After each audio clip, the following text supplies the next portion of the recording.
Hello friends, this is Sumitra and welcome to TET Manthan. तो आज की इस वीडियो में हम डिस्कस करेंगे लैंग्वेज स्किल्स का पार्ट 2 रहेगा ये आपका। लैंग्वेज स्किल के फर्स्ट पार्ट में हमने सारी लैंग्वेजेस के बारे में समझा था, LSRW कौन सी प्रोडक्टिव है, कौन सी रिसेप्टिव है। आज हम इनको डिटेल में समझेंगे और इनकी सब स्किल्स के बारे में समझेंगे, जैसे लिसनिंग का, स्पीकिंग का, रीडिंग का, राइटिंग का, इन सब का सब स्किल्स के बारे में हम समझेंगे। ठीक है, वीडियो पसंद आने से आप ज़रूर वीडियो को लाइक करना नहीं भूलें और अपने सभी फ्रेंड्स के साथ में शेयर भी करें। ठीक है, स्टार्ट करते हैं हम। लिसनिंग स्किल, सबसे पहले हम लिसनिंग स्किल के बारे में बात करेंगे कि इसकी कौन कौन सी स्किल होती है और क्या है, कैसे है। सबसे पहले अगर हम बात करें लिसनिंग स्किल के बारे में, तो लिसनिंग क्या है आपका? Listening is the first language skill. ठीक है, सबसे पहले अगर हम इस सीक्वेंस को देखें, LSRW, ये इसी सीक्वेंस में सीखी जाती है आपकी स्किल जो है। तो सबसे पहले बच्चा क्या करता है? सुनना सीखता है। जब वो इस दुनिया में आता है तब से वो सुन रहा होता है चीज़ों को। लिसनिंग स्किल क्या होती है? फर्स्ट लैंग्वेज स्किल होती है आपकी, that we acquire in our native language. ठीक है, जो हम एक्वायर करते हैं अपनी नेटिव लैंग्वेज में, जो हम सबसे पहले सीखते हैं वो लिसनिंग स्किल होती है। It is known as receptive skill, aural skill और आपकी पैसिव स्किल। ठीक है, ये वाला ऑरल आपका वो बोलने वाला ऑरल नहीं होता है, सुनने से रिलेटेड। AU से आप याद रखना, AUDIO, ऑडियो जैसे आप सुनते हैं ना, तो AU से जो ऑरल होता है वो सुनने से रिलेटेड होता है। ठीक है, तो ये क्या है? It is known as receptive skill. ये आपकी क्या है? रिसीव करते हैं हम जब भी सुनते हैं हम इंफॉर्मेशन को रिसीव करते हैं और पैसिवली रिसीव करते हैं। अभी आप बैठे हैं, अगर मेरी बात सुन रहे हैं, दैट मीन आप पैसिवली मेरी इंफॉर्मेशन को रिसीव कर रहे हैं, कुछ भी आप प्रोड्यूस नहीं कर रहे हैं। ठीक है, तो ये पैसिव स्किल है। ये सब चीज़ें हम लास्ट वीडियो में डिस्कस कर चुके हैं। Because it require us to use our ears, brains to comprehend language. क्या चाहिए? सिर्फ हमारे कान चाहिए और दिमाग की उसको लैंग्वेज को कॉम्प्रीहेंड करने के लिए। उसके अलावा कुछ भी हम प्रोड्यूस नहीं करते हैं, इसलिए इसको पैसिव स्किल कहते हैं। ठीक है, listening is an semantic aspect of language, यानी कि एक मीनिंगफुल एस्पेक्ट है। आप सुनते हैं, उसका मीनिंग निकालते हैं, उसको ग्रहण करते हैं, ये आपका लिसनिंग में आता है। ठीक है, इसके अलावा अगर हम समझें लिसनिंग में और कौन कौन से टाइप्स होते हैं, तो हम बात करते हैं अगर लिसनिंग में, फर्स्ट टाइप होता है आपका discriminative listening, comprehensive listening, interactive, non interactive और पार्शियली इंटरैक्टिव। इन सबको समझेंगे। चलिए, हम बात करें डिस्क्रिमिनेटिव लिसनिंग की। डिस्क्रिमिनेटिव लिसनिंग क्या होती है? जब ये एक हियरिंग का पार्ट होता है। देखो, जब बच्चा पैदा होता है तब से वो चीज़ों को सुनना सीख जाता है। सबसे पहली स्किल उसकी क्या होती है? हियरिंग की होती है, सुनता है वो। हियरिंग और लिसनिंग में क्या फ़र्क है? हियरिंग मतलब हमारे आसपास में बहुत सारी आवाज़ें हो रही होती है जो हमारे कान में पड़ती हैं, लेकिन उनमें से कोई चीज़ों को, कोई इन्फॉर्मेशन को हम अपने माइंड में रखते हैं या नहीं रखते हैं, तो वो क्या हुई? सिर्फ हियरिंग हुई, जो आपने सुन लिया, जिसकी आपको कोई परवाह नहीं है।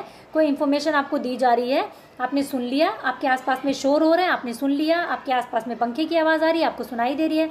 ठीक है, वो सब क्या है? आपका हियरिंग में आता है। बट जब आप उसको ग्रहण करते हैं, समझते हैं, ठीक है, तो उसको हम लिसनिंग में काउंट करते हैं। तो डिस्क्रिमिनेटिव लिसनिंग एक तरीके से हियरिंग का ही पार्ट है। डिस्क्रिमिनेटिव लिसनिंग में क्या होता है कि जो चीज़ आप सुन तो रहे हैं पर आपको समझ में नहीं आ रही हो। ठीक है, जैसे कि आप किसी ऐसे एयरपोर्ट पे खड़े हैं, किसी ऐसे स्टेट के या कोई और कंट्री के एयरपोर्ट पे खड़े हैं जहाँ की भाषा आपको नहीं आती है, तो जो एयरपोर्ट पे अनाउंसमेंट हो रही होगी वो आपको सुनाई तो दे रही है, लेकिन आप उसको समझ नहीं पाएंगे। उसको हम कहते हैं डिस्क्रिमिनेटिव लिसनिंग। ठीक है, कॉम्प्रीहेंसिव लिसनिंग क्या होती है? जब आप मीनिंग कॉम्प्रीहेंड कर पाते हैं, जब आप चीज़ों को समझ पाते हैं, जो आप सुन रहे हैं वो आपको समझ में भी आ रहा है, दैट मीन्स कॉम्प्रीहेंसिव लिसनिंग हो रही है।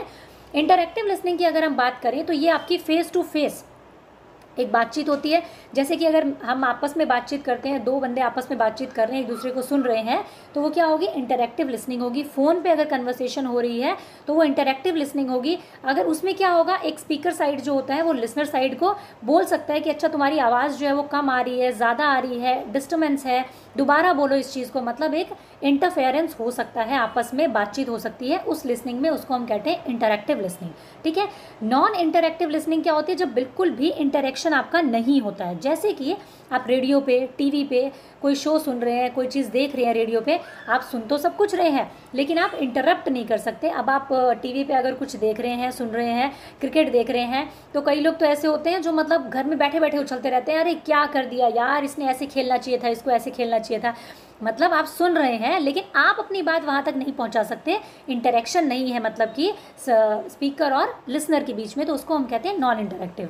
पार्शियली इंटरेक्टिव क्या होता है? जहाँ कुछ हद तक जो है चीज़ें आपस में हम बातचीत करते टाइम पे आप इंटरप्ट कर सकते हैं, तो उसको हम कहते हैं पार्शियली इंटरेक्टिव लिसनिंग। ठीक है, ये आपके लिसनिंग के पार्ट हुए। इसके अलावा लिसनिंग का एक प्रोसेस होता है। ठीक है। लिसनिंग में क्या होता है, एक आपका सेंडर होता है, जैसे कि फिलहाल मैं हूँ तो मैं क्या हूँ, सेंडर हूँ या स्पीकर आप कह सकते हो, स्पीकर साइड। मैं एक मैसेज को एनकोड कर रही हूँ आपके सामने, ठीक है। और वो मैसेज बीच में आपके रहता है, सेंडर और रिसीवर के बीच में एक मैसेज होता है जिसको सेंडर जो है यानी बोलने वाला इंसान, स्पीकर जो होता है वो उसको एनकोड करता है, और जो रिसीवर होता है वो उसको डिकोड करता है। यानी कि सीधी भाषा में अगर हम समझें तो क्या होगा, जब आप छोटे बच्चे थे तो आप चीज़ों को सुनते थे, सुन लेते थे, मतलब इन्फॉर्मेशन आपके पास में आती थी, एनकोडिंग होती थी, लेकिन उस मैसेज को आप डिकोड नहीं कर पाते थे कि हो क्या रहा है। अगर डोरबेल बजी है तो एक छोटे बच्चे को समझ में आता है कि हाँ कोई साउंड तो हुआ है, उसको समझ में आता है, उसको सुनाई देता है, लेकिन वो उस मैसेज को डिकोड नहीं कर पाता कि वो बेल जो बजी है वो किसका साउंड है। लेकिन जैसे जैसे आप बड़े होते जाते हैं तो आप क्या करते हैं, उन साउंड्स को चीज़ों के साथ में, सिचुएशंस के साथ में आप उनको क्या करते हैं, जोड़ देते हैं। जब आप बड़े होते हैं तब आपके सामने अगर एक स्पीकर साइड में या कोई भी साउंड होता है, जैसे डोरबेल बजती है, एक मैसेज हुआ एनकोड, ठीक है, उसको आपने डिकोड क्या किया कि अच्छा जब कोई आता है तब डोरबेल बजती है, तो इसका मतलब आपने उसको डिकोड कर लिया। अब मैं बोल रही हूँ, ठीक है, अब मैं जो इन्फॉर्मेशन को एनकोड कर रही हूँ आपके सामने, आप उसी को उन्हीं शब्दों में आप क्या कर रहे हैं, उसको डिकोड कर रहे हैं, ठीक है। तो इसका मतलब लिखी हुई चीज़ को या सुनी हुई चीज़ को, इन्फॉर्मेशन को जब आप समझते हैं तो आप उसको डिकोड करते हैं, और जो उसको कह रहा होता है, जो बोल रहा होता है, वो उसको एनकोड करता है मैसेज को, ठीक है। इसी तरीके से एक प्रोसेस होता है पूरा लिसनिंग का आपका। सबसे पहले हम हियरिंग करते हैं, यानी रिसीव करते हैं चीज़ों को। यहाँ हियरिंग क्यों लिखा हुआ है, क्योंकि हर चीज़ हम अपने माइंड में नहीं रखते ना, जो हम सुनते हैं, हम दुनिया भर की चीज़ें सुनते हैं दिन भर में, तो इसका मतलब हमने चीज़ों को रिसीव किया, ठीक है। यहाँ पे क्या हुआ, रिसीव किया, उसके बाद में होती है लर्निंग। हम उसको अंडरस्टैंड करते हैं, जो हमारे काम की चीज़ होती है हम उसको समझ पाते हैं, ठीक है, उसको हम अंडरस्टैंड करते हैं। उसके बाद में हम उसको रिमेंबरिंग करते हैं, यानी कि जो हमने सुना, टाइम पड़ने पर जब हमें उसकी ज़रूरत होगी तब हमें वो चीज़ याद आ पाती है या नहीं, ये आपका रिमेंबरिंग में होता है। उसको रिकॉल करते हैं हम कि अच्छा हमने ये चीज़ वहाँ सुनी थी, ये मैसेज वहाँ सुना था। अब ये पीपीटी आप जो देख रहे हैं, ये आप क्या करेंगे, इसको फिलहाल आप क्या कर रहे हैं, रिसीव कर रहे हैं, फिर उसके बाद में आप इसको अंडरस्टैंड करेंगे सुने हुए चीज़ को, फिर आप इसको पेपर में जा कर के रिकॉल करेंगे, इवैल्यूएट करेंगे कि अच्छा इतनी चीज़ें हैं जो मुझे समझ में आ चुकी हैं, ठीक है, इतनी इन्फॉर्मेशन जो है मेरे माइंड में आ चुकी है, उसको इवैल्यूएट करेंगे, जज करेंगे कि ये वाली इन्फॉर्मेशन मेरे काम की है तो मैं इसको लॉन्ग टर्म मेमोरी में रख देता हूँ, इसको शॉर्ट टर्म मेमोरी में, ये इस काम की नहीं है, इसको भूल जाने से ठीक है। तो ये क्या है, इवैल्यूएटिंग हो गया आपका। फिर उसके बाद में आप रिस्पॉन्ड करते हैं, जो चीज़ आपने सुनी है उसको अच्छे से इवैल्यूएट करके, जजमेंट करके, फिर आप रिस्पॉन्ड करते हैं उसके प्रति जो आपने सुना है, ठीक है। तो ये पूरा हियरिंग का एक प्रोसेस है। इसी तरीके से फिर आप इन्फॉर्मेशन आती है, उसको रिसीव करते हैं और ये प्रोसेस आपका चलता रहता है, ठीक है। नेक्स्ट पे बढ़ जाते हैं हम स्पीकिंग स्किल्स, ठीक है। स्पीकिंग आपकी दूसरी स्किल होती है। इस पे अगर हम बात करें, speaking is the second language skill that we acquire in our native language. क्या होता है, LSRW में स्पीकिंग क्या होती है, आपकी दूसरी स्किल होती है। बच्चा सबसे पहले सुनता है, उसके बाद में वो बोलना सीखता है।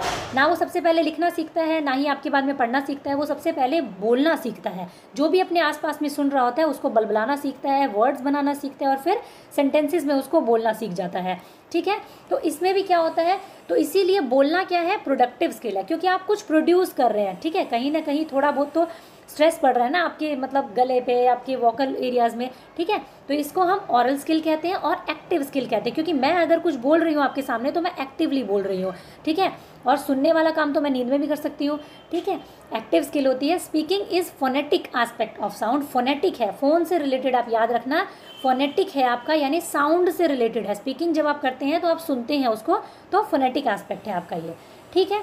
नेक्स्ट क्या है, स्पीकिंग की भी 3 आपकी टाइप्स होती हैं, इंटरैक्टिव स्पीकिंग, पार्शियली इंटरैक्टिव और आपकी नॉन इंटरैक्टिव। इंटरैक्टिव स्पीकिंग वही लिसनिंग वाली तरह, जब हम आमने सामने बातचीत कर रहे होते हैं, 2 जने आपस में खड़े होकर के बातचीत कर रहे हैं, बीच में टोक सकते हैं एक दूसरे को, अच्छा तुमने ये ठीक बोला, अच्छा तुमने ये गलत बोला। अगर फ़ोन पे बात कर रहे हैं तो थोड़ा मेरे को आवाज़ नहीं आ रही, थोड़ा धीरे बोलो, थोड़ा तेज़ बोलो, जो भी है एक आपस में इंटरेक्शन रहता है, और आप जो कन्वर्सेशन पार्ट होता है उसको आप बीच में रोक सकते हैं, बात कर सकते हैं, ठीक है। तो यह हो गया इंटरैक्टिव स्पीकिंग, यानी कि इंटरेक्शन हो रहा है आपस में। पार्शियली इंटरैक्टिव क्या हो गया, जैसे कि फिलहाल मैं बोल रही हूँ लेकिन हमारा इंटरेक्शन यहाँ पर पार्शियली है। आप नहीं बोल सकते हैं मुझसे बात करने के लिए, आप अगर मैं लाइव चल रही हूँ तो आप मुझे कमेंट कर सकते हैं, बट आप मुझसे बात नहीं कर सकते डायरेक्टली। ये क्या हो गया, पार्शियली इंटरैक्टिव स्पीकिंग हो गया। नॉन इंटरैक्टिव स्पीकिंग क्या होती है आपकी, नॉन इंटरेक्टिव जैसे कि कोई रिकॉर्ड करनी है आपको, जैसे मैं एक पीपीटी रिकॉर्ड करती हूँ ये वाली, तो वो नॉन इंटरेक्टिव स्पीकिंग है। बिल्कुल फिलहाल मैं आप लोगों से कोई बातचीत नहीं कर पा रही हूँ, तो ये क्या हो गया, नॉन इंटरेक्टिव। मैं सिर्फ पीपीटी को रिकॉर्ड कर रही हूँ, अकेली बैठी हूँ यहाँ पर। इसी तरीके से जब रेडियो पॉडकास्ट होता है तो वहाँ पर भी एक बंदा अकेला बैठ करके उस पूरे पॉडकास्ट को चला रहा होता है, किसी से बातचीत नहीं कर रहा होता है वो, तो वो नॉन इंटरेक्टिव स्पीकिंग होती है। ठीक है, चलिए अब हम इसके आगे का पार्ट देखते हैं जो आता है रीडिंग स्किल्स। आपकी रीडिंग स्किल्स क्या होती है, रीडिंग आपकी थर्ड लैंग्वेज स्किल होती है। LSRW में R जो होता है आपका वो थर्ड नंबर पे आता है, और इसीलिए इसको हम क्या कहते हैं, रिसेप्टिव स्किल कहते हैं। देखो, सुन करके और रीड करके हम इंफॉर्मेशन को ग्रहण करते हैं। कोई भी मैसेज होता है या तो हमारे सामने हम सुन करके ग्रहण करेंगे, या तो बोला जाएगा, या तो लिखा हुआ रहेगा। ठीक है, तो इस वीडियो में जैसे कि आप इस पॉइंट को समझ रहे हैं, तो या तो आप इनको पढ़ करके समझेंगे और मुझे सुन करके समझ रहे हैं, तो इसका मतलब ये क्या है, रिसेप्टिव स्किल है, आप रिसीव कर रहे हैं, ग्रहणात्मक है ये। पैसिव स्किल है क्योंकि आपको इसमें कोई खास जोर नहीं आ रहा है, सिर्फ पढ़ रहे हैं आप। ठीक है, आपने कोई चीज़ प्रोड्यूस नहीं की है, ना तो आपने ये खुद लिखा है, आप सिर्फ इसको रीड कर रहे हैं बैठे बैठे। ठीक है, आपने प्रोड्यूस नहीं किया, इसलिए हम इसको कहते हैं पैसिव स्किल। ठीक है, एक्टिव नहीं कहते हम इसको, एक्टिव हम कहते हैं स्पीकिंग को, जब हम प्रोड्यूस कर रहे होते हैं, और राइटिंग को, जब हमने कुछ लिखा होता है खुद से, तो हम उसको एक्टिव स्किल कहते हैं। ठीक है, it require us to use our eyes and brain to comprehend the written language. इसमें क्या है, सिर्फ हमारी आंखें और हमारा ब्रेन इस्तेमाल होता है सिर्फ रिटन लैंग्वेज को समझने के लिए। ठीक है, इसको हम फोनेटिक कम ग्राफिक कहते हैं। ग्राफिक क्यों कहते हैं, क्योंकि आप लिखी हुई चीज़ को पढ़ रहे हैं। और फोनेटिक क्यों कह रहे हैं, क्योंकि स्पीकिंग हो रही है जब हम पढ़ रहे हैं। ठीक है, तो बोल रहे हैं इसलिए साउंड प्रोड्यूस हो रहा है, तो स्पीकिंग हो गया, फोनेटिक हो गया, और पढ़ रहे हैं तो ग्राफिक एस्पेक्ट हो गया आपका। तो दोनों कहते हैं हम, रीडिंग को फोनेटिक और ग्राफिक दोनों एस्पेक्ट कहते हैं लैंग्वेज का। ठीक है, अगर हम बात करें रीडिंग के बारे में, तो एक आपका टाइप होता है साइलेंट रीडिंग, जो किस पे फोकस करता है, कंसंट्रेशन पे। साइलेंट रीडिंग जब आप आराम से बैठे बैठे किसी चीज़ को इस तरीके से पढ़ रहे होते हैं, आपका पूरा ध्यान जो होता है आपकी रीडिंग पे होता है, जो मैसेज आप पढ़ रहे हैं उस पर होता है, और इसमें क्या होता है, सबसे ज़्यादा कॉन्सेंट्रेशन बनता है आपका, और एक आपकी एनर्जी सेव होती है। जो आप बोल बोल के पढ़ते हैं तो आपकी ज़्यादा एनर्जी लगती है, और सबसे ज़्यादा मीनिंग आप यहाँ से निकाल पाते हैं। साइलेंट रीडिंग सबसे ज़्यादा अच्छी रीडिंग मानी जाती है। ठीक है, अलाउड रीडिंग क्या होती है, यहाँ पे फोकस रहता है प्रोनाउंसिएशन पर। जब हम छोटी क्लासेस में बिगिनर्स को हम क्या करवाते हैं, अलाउड रीडिंग करवाते हैं, जो छोटे बच्चे होते हैं, ताकि हम ध्यान दे सकें कि बच्चा गलत तो प्रोनाउंसिएशन नहीं सीख रहा है। अगर हम कहें चलो ठीक है मन मन में बैठ करके पढ़ लो, एक फर्स्ट क्लास के बच्चे को वो क्या प्रोनाउंस कर रहे हैं हमें नहीं मालूम ना, तो इसीलिए हम अर्ली स्टेज में बच्चे को ज़ोर से रीडिंग करवाते हैं, बोल बोल करके, तेज बोल बोल करके पढ़ने के लिए कहते हैं, ताकि as a teacher, as a parent हम समझ सकें कि वो कुछ गलत प्रोनाउंसिएशन तो नहीं कर रहा है वर्ड्स की। ठीक है, फिर आता है आपका इंटेंसिव रीडिंग। इंटेंसिव रीडिंग क्या होता है, The learner focuses on every vocabulary and grammar to understand it, improve active vocabulary. Intensive क्या होता है, इंटेंसिव इन मतलब आप याद रखो अंदर घुसना, मतलब बिल्कुल एकदम अंदर घुस के जब आप पढ़ते हो किसी चीज़ के, उस पर आपकी पूरी वोकेबलरी पे, उसकी ग्रामर पे, उसकी मीनिंग को अंडरस्टैंड करने पे आपका फोकस रहता है, तो उसको हम कहते हैं इंटेंसिव रीडिंग।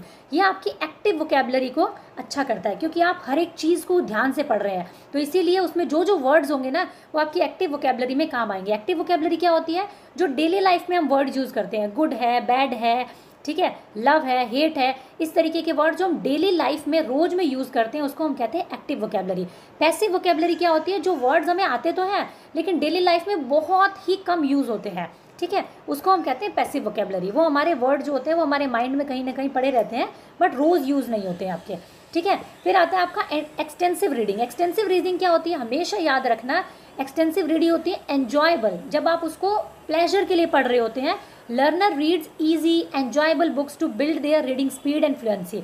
जब आप सिर्फ अपनी फ्लुएंसी को बढ़ाने के लिए, रीडिंग स्पीड को बढ़ाने के लिए या फिर एन्जॉयमेंट के लिए पढ़ रहे होते हैं तो उसको हम कहते हैं एक्सटेंसिव रीडिंग। ये आपकी आउट ऑफ द क्लास होती है ज़्यादातर करके। इंटेंसिव रीडिंग आपकी क्लास के अंदर होती है, इसमें आप कोई नॉवल पढ़ रहे हैं, कोई स्टोरी बुक पढ़ रहे हैं, वो सब आती है, ठीक है। Learner attention is on the meaning not an every text. आपको क्या है, आपको स्टोरी पढ़ रहे हैं, नॉवल पढ़ रहे हैं, आपको सिर्फ स्टोरी से मतलब है, मीनिंग से मतलब है। वहाँ आप ये नहीं देखेंगे अच्छा इसकी ग्रामर क्या है सेंटेंस की, अच्छा यहाँ पे वोकेबलरी क्या है, वो चीज़ से मतलब नहीं होता। एक्सटेंसिव रीडिंग में सिर्फ आप प्लेजर के लिए पढ़ते हैं, टाइम पास के लिए पढ़ते हैं, इसका मतलब, ठीक है। It improve passive vocabulary. यहाँ पे क्या है, क्योंकि आप इंटेंसिवली नहीं पढ़ रहे हैं, आप वोकेबलरी जानने के लिए, ग्रामर जानने के लिए नहीं पढ़ रहे हैं, इसलिए क्या होगा, बहुत सारे वर्ड्स पढ़ते पढ़ते आपके माइंड में चले जाएंगे लेकिन वो पैसिव वोकेबलरी में पड़े रहेंगे, ठीक है। एक्टिवली आपकी वोकेबलरी में वो नहीं आ पाते हैं। चलिए नेक्स्ट पे बढ़ जाते हैं। राइटिंग के जो आपकी रीडिंग है उसके अंदर दो चीज़ें आपको और देखने मिलेंगी, एक होता है प्रीविंग और एक होता है प्रिडिक्टिंग। आपकी प्रिडिक्टिंग से तो कई बार सीटेट में क्वेश्चन पूछा गया है। प्रीविंग और प्रिडिक्टिंग क्या होती है? प्री रीडिंग आपकी एक्टिविटीज़ होती है, ठीक है, ये रीडिंग से पहले की एक्टिविटीज़ होती है। अगर आपको पूछा जाए तो कौन सी होती है? प्रीविंग और आपकी प्रिडिक्टिंग, ठीक है। प्रीविंग क्या होती है आपकी? Get the basic theme of a book और topic by viewing its title, image, book cover और एटसेट्रा। जैसे कि प्रीविंग क्या होती है? आपने एक बुक उठाई और उसका आपने टाइटल देखा, राइटर देखा, उसमें जो स्टार्टिंग में जो उसका लिखा होता है, इमेजेस देखी उसके अंदर, बुक का कवर देखा, उन सब चीज़ों से आपने एक अंदाज़ा लगाया कि बुक जो है वो कैसी है, किस तरह की है। कंटेंट देखा आपने उसके अंदर में, जो उसका स्टार्टिंग का इंडेक्स होता है वो देखा और आपने एक अंदाज़ा लगाया कि अच्छा ये इस टाइप की बुक है, इस टॉपिक पे है और ऐसी ऐसी है। उसको हम कहते हैं प्रीव्यूइंग, ठीक है। रीडिंग से पहले किया हुआ स्टेप होता है ये। इसी तरीके से प्रिडिक्शन होता है जो रीडिंग के साथ साथ होता है। What will happen next in the story by reading the initial passage of the story. यहाँ पे क्या होता है कि आप रीडिंग कर रहे होते हैं और आपने क्या है, फर्स्ट आपने चैप्टर पढ़ा, फर्स्ट आपने एक पेज पढ़ा और आप अंदाज़ा लगा रहे होते हैं, प्रिडिक्ट कर रहे होते हैं अपने माइंड में कि अच्छा नेक्स्ट चैप्टर में स्टोरी में ये होने वाला है, अच्छा नेक्स्ट पेज पे ये वाला होने वाला है, अच्छा इस स्टोरी में आगे चल के ये चीज़ें होने वाली है। जब आप चीज़ को प्रिडिक्ट करते हैं आगे से आगे रीडिंग करते टाइम, तो वो प्रिडिक्शन होती है। ये पूछा जाता है कि प्रिडिक्शन जो आपका किसकी सब स्किल होती है, तो आपकी रीडिंग की सब स्किल होती है। आप रीड करते टाइम प्रिडिक्ट करते हैं, ठीक है। चलिए राइटिंग स्किल के बारे में बात करते हैं। इसी तरीके से राइटिंग की भी सब स्किल्स होती हैं। राइटिंग क्या है आपकी? फोर्थ लैंग्वेज स्किल है आपकी, ठीक है। LSRW में W आपका फोर्थ नंबर पे आता है। बच्चा सबसे लास्ट में हम मानते हैं कि वो राइटिंग करना सीखता है, ठीक है। It is known as a productive skill और रिटन स्किल और एक्टिव स्किल। इसको हम क्या कहते हैं? प्रोडक्टिव स्किल कहते हैं। भाई मैं कुछ लिख रही हूँ, ठीक है, तो क्या कर रही हूँ? कुछ प्रोड्यूस कर रही हूँ ना। उसी तरीके से रिटन स्किल और एक्टिव स्किल कहते हैं। जब आप लिखते हैं तो आपकी फाइन मोटर स्किल्स यानी आपकी हैंड्स जो होते हैं वो एक्टिव रहते हैं, आपकी आईज का कोऑर्डिनेशन रहता है, आपका दिमाग एक्टिव रहता है, तो यानी कि ये एक्टिव स्किल है, ठीक है। Because it require us to use our hands, our brain to correctly produce writing symbols, ठीक है। तो ये हो गया आपका। It is graphical representation of speech sound. जो आप बोल रहे होते हैं उसका ग्राफिकल रिप्रेजेंटेशन, जो बोलते हैं उसको पेपर पे उतारना ही आपका क्या है? राइटिंग है। Writing is a graphic aspect of language. जैसा कि कहा कि जो स्पीच साउंड होता है उसका ग्राफिक फॉर्म ही आपका राइटिंग होता है, तो इसको हम ग्राफिक एस्पेक्ट कहते हैं लैंग्वेज का, ठीक है। चलिए अब राइटिंग की थोड़ी सी हम फॉर्म देख लेते हैं कि टाइप्स ऑफ राइटिंग क्या होती है। सबसे पहले होता है डिस्क्रिप्टिव राइटिंग। डिस्क्रिप्टिव राइटिंग क्या होती है? जैसा कि नाम से पता चलता है, जब चीज़ों को डिस्क्राइब करके आपको बताया जाता है। इसके अंदर में क्या होते हैं? आप बहुत सारे मेटाफर यानी कि मुहावरे और सिमली, ठीक है, तो इस तरीके की चीज़ें आप यूज़ करते हैं डिस्क्रिप्टिव राइटिंग में। डिस्क्राइब करके बताते हैं सारी चीज़ों को, कि जैसे कि किसी चीज़ के बारे में आप बात कर रहे हैं, कहीं गए हैं आप और उसके बारे में अगर आप स्टोरी लिख रहे हैं तो आप वहाँ की एक एक चीज़ को बताएंगे। जैसे एक पोइट जो होता है वो पोइट्री लिखता है तो वो नेचर के बारे में इस तरीके से लिखता है कि आप पढ़ते पढ़ते जो पढ़ने वाला रीडर है उसको ये महसूस होने लग जाता है कि मैं उसी सिचुएशन में खड़ा हूँ, ठीक है। वो इस तरीके से डिस्क्राइब करेंगे उस चीज़ को कि आपको लगेगा आप उस सिचुएशन में पहुँच चुके हैं। तो वो होती है आपकी डिस्क्रिप्टिव राइटिंग, ठीक है। नरेटिव राइटिंग में होता है जैसे स्टोरी हो गया आपका, जब आप स्टोरी लिखते हैं पॉइंट टू पॉइंट किसी एक टॉपिक के ऊपर में आपने नरेट कर दिया किसी चीज़ को, वो आपका नरेटिव राइटिंग। पर्सुएसिव राइटिंग क्या होती है? जब आपका परसेप्शन काम करता है किसी राइटिंग में, जैसे कि जब हम किसी चीज़ के लिए किसी पर हम इन्फ्लुएंस करना चाहते हैं, किसी को किसी पे प्रभाव डालना चाहते हैं, प्रभावपूर्ण राइटिंग भी हम इसको कहते हैं। जब हम किसी पे प्रभाव डालना चाहते हैं, जैसे कि एडवर्टाइजमेंट हो गई, किसी भी एडवर्टाइजमेंट को आप पढ़ते हैं या टीवी में देखते हैं तो उससे क्या होता है? आपके ऊपर एक प्रभाव पड़ता है। वो आपको कहीं ना कहीं कन्विंस करते हैं कि ये चीज़ ऐसी है। अच्छा फेयर लवली लगाओगे तो गोरे हो जाओगे, बोर्नविटा अगर नहीं पिया तो मतलब आपने कुछ पिया ही नहीं, फिर तो आपकी हाइट बढ़ती ही नहीं है ना। जो बच्चे बोर्नविटा पीते हैं उनकी हाइट बढ़ जाती है। इस तरीके के जो एडवर्टाइजमेंट से रिलेटेड आर्टिकल्स होते हैं, कुछ इस तरीके की चीज़ें होती हैं, वो होती है आपकी परसुएसिव राइटिंग स्टाइल, ठीक है। एक्सपोजिटरी राइटिंग स्टाइल भी क्या होता है? किसी चीज़ को एक्सपोज करके बताना पूरी तरीके से, वो आपका एक्सपोजिटरी राइटिंग होता है। इसके अंदर भी क्या होता है? पूरी सारी चीज़ों को बहुत ही ज़्यादा एक्सप्लेन करके बताया जाता है। इसके अंदर जो राइटर होता है उसका अपना पॉइंट ऑफ व्यू भी इसके अंदर में डालता है। वो पर्सुएटिव राइटिंग में भी सेम चीज़ होती है, यहाँ पे अपना पॉइंट ऑफ व्यू राइटर जो होता है वो डालता है। जैसे एडवर्टाइजमेंट में क्या होता है?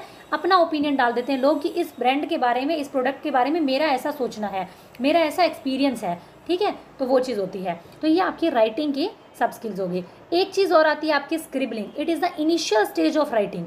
जब बच्चा छोटा होता है तो उसके हाथ में जो चीज़ सामान आ जाए, पेन आ जाए, कलर आ जाए, ठीक है। वो क्या करता है, दीवारों पे इस तरीके की कलाकारी करता है। मेरे बच्चों ने तो खूब कर रखी है दीवारों पे, एक दीवार नहीं छोड़ रखी है।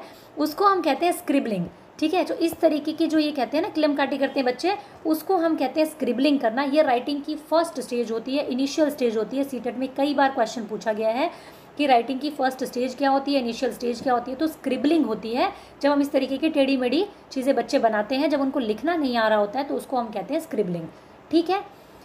चलिए, तो ये हमारा आज का लेक्चर था। अगर आपको पसंद आया हो तो ज़रूर आप अपने सभी फ्रेंड्स के साथ में इसको ज़रूर शेयर करें, और आपको रेगुलर वीडियोस मिलती रहेगी। हम अपना सिलेबस कंप्लीट कर लेंगे बहुत आराम से, ठीक है। अपने सभी फ्रेंड्स के साथ में इसको शेयर करें। Thank you. Keep learning, keep supporting and keep sharing.